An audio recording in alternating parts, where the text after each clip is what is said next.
Very good afternoon and market अभी भी live चल रही है एंड मैं आपके लिए एक बहुत ही अच्छे एक स्टॉक के साथ आया हूँ। स्टॉक का नाम और स्टॉक का चार्ट आपको स्क्रीन पे दिख रहा होगा।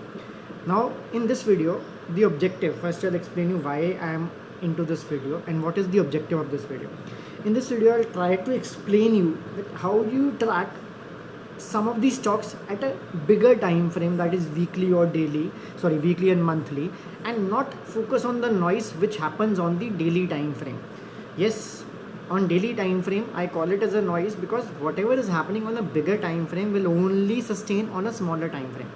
तो अगर आपको बड़े टाइम फ्रेम की स्टोरी पता है तो बड़े आराम से डेली पे जो नॉइस क्रिएट हो रही है, जो unwanted patterns, stop loss hits, target hit जो हो रहे हैं, उनको आप अवॉइड कर सकते हैं। तो स्टॉक का नाम है काया लिमिटेड। ये एक एजुकेशनल वीडियो रहने वाली है। मैं सेबी रजिस्टर्ड नहीं हूँ, तो मैं आपको सिर्फ एक्सप्लेन करूँगा कि एक चार्ट को ब्रेक डाउन कैसे करना है। तो सबसे पहले हम शुरू करेंगे वीकली टाइम फ्रेम से। वीकली टाइम फ्रेम में जो जो इंपॉर्टेंट चीज़ें हैं I try to explain you that, but पहले मैं मैग्नेट को ऑफ करता हूँ, एलसी हमारी वीडियो को ख़राब करेगी।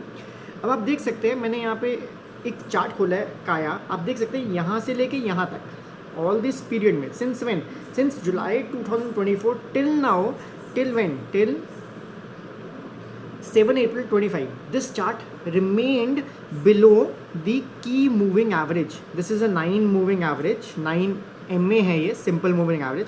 आप देख सकते हो चार्ट एग्जैक्टली इसके नीचे रहा for the entire period, for more than a year. Then what happened, इस मार्केट में इस चार्ट के अंदर एक बड़ी सी कैंडल बनती है, जस्ट अ मिनट, एक बड़ी सी कैंडल बनती है जो इसको ब्रेकआउट देती है एक 9 EMA के ऊपर। उसके बाद क्या होता है, मार्केट कंसोलिडेट करती है, मतलब ये चार्ट कंसोलिडेट करता है on weekly basis, remember this is a weekly chart, and नीचे नहीं आ पाता और दोबारा से मार्केट ऊपर जाके सस्टेन करती है। अभी तक यहाँ पे हमें क्या पता लगा कि एक 9 MA जो वर्क कर रही थी as a resistance is now has stopped working as a resistance and start working as a support, जो हमें यहाँ पे दिख रहा है। उसके बाद एक स्ट्रॉन्ग कैंडल फिर बनती है with some good volume, you can see at the top blue colour की जो वॉल्यूम बार बना, एंड उसके बाद 1 2 3 4 वीक्स के लिए कंसोलिडेट करता है ये चार्ट। ठीक है, मीन्स ब्रेकआउट होने के बाद एक अपवर्ड मूविंग बेस बनाता है एंड बेस बनाने के बाद कंसोलिडेट करता है फिर से। अब हमें लास्ट वीक क्या देखने को मिला था, लास्ट वीक अगर आप ये देखें, मैंने आपके लिए काम किया हुआ ऑलरेडी, जो यहाँ पे जो लाइन ड्रॉ की है मैंने, कौन सी लाइन है, 345.30। प्राइस इस लेवल के ऊपर कभी भी क्लोज नहीं कर पा रहा था। But what happened in the last week, मैं थोड़ा सा जूम आउट करके दिखाता हूँ आपको, यहाँ क्लियरली दिखेगा। What happened in the last week, price ने इसके ऊपर क्लोजिंग दी, मीन्स इफेक्टिवली क्लोजिंग बेसिस पे एक ब्रेकआउट देखने को मिला, एंड उसका इम्पैक्ट हमें आज देखने को मिला चार्ट के ऊपर, जहाँ पे हमें एक 5% का मूव हमें देखने को मिला। Now this chart looks good, ठीक है, on the analogy, on the description which I just gave you. Now what is important, few more things. I always tell you that there is an importance of ranges.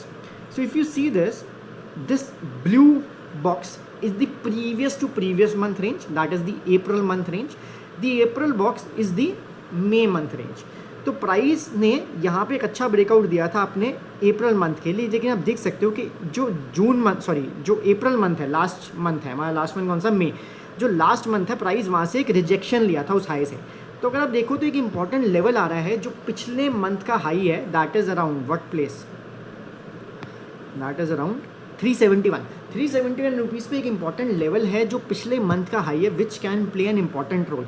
जो हमें यहाँ पे दिख रहा है, Wick से एक रेजिस्टेंस ही face हो रही है। ठीक है, ये विक हमें दिखा रहा है कि यहाँ से हाई से हमें रेजिस्टेंस आई थी, मीन्स यहाँ पे सप्लाई क्रिएट हो सकती है। अब ये 19 मई की कैंडल थी, 19 मई वाले हफ्ते की कैंडल थी। This is one thing. Let's go to the monthly time frame. On a monthly time frame, try to understand it this way. If you see this, I'll explain you what and how to read. Monthly time frame is very important. If you see, there was a support over here. Price ने यहाँ पे breakdown किया and false breakdown करके, trap दिखा के price ने ऊपर closing the. This is one part of the story. If you understand, 1 2 3 4 5 6 7 8 red months के बाद प्राइस ने छोटी छोटी कैंडल बनानी शुरू की एंड प्राइस ने फिर बड़ी बड़ी ग्रीन बनानी शुरू की। तो what is the, if I put a gun at your head and ask you what is the next probable candle, तो यू विल से कि आफ्टर सो मच फॉल हमें इतना वेट करना पड़ा 8 महीने का, उसके बाद एक बड़ी सी कैंडल बनी है, देयर आर हाई चांसेस कि यहाँ पे एक और बड़ी कैंडल बन सकती है।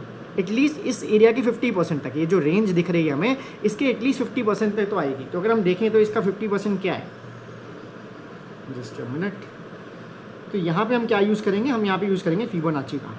तो all this what ever I am explaining you, जो मैं कोर्स लॉन्च करने जा रहा हूँ जिसमें मैं लाइव डिस्कस करूँगा आपसे सैटरडे संडे को, आपकी क्वेरीज भी सॉल्व करेंगे, आपको चीज़ें जो काम करती है मार्केट के अंदर उस पर काम करवाएंगे, ये सारे कंसेप्ट हम वहाँ पे कवर करने वाले हैं, ठीक है। तो let me show you.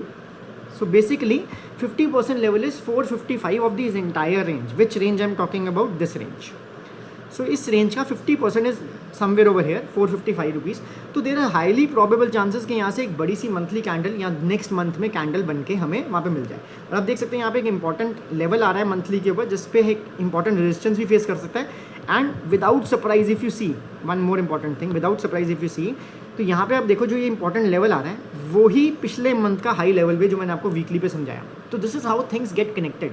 But the point is after a failed breakout on monthly, इसने ट्रैप किया, ऊपर जा रहा है, वेरी हाई चांसेस कि 455 पे जाए। But at the end of the day I say that disclaimer again, I am not SEBI registered. Try to understand the process from me, try to understand how the things work. Chart कोई भी हो, analysis आप कर लेंगे, लेकिन process समझना is very important. Thank you guys, thank you for patience and thank you for listening.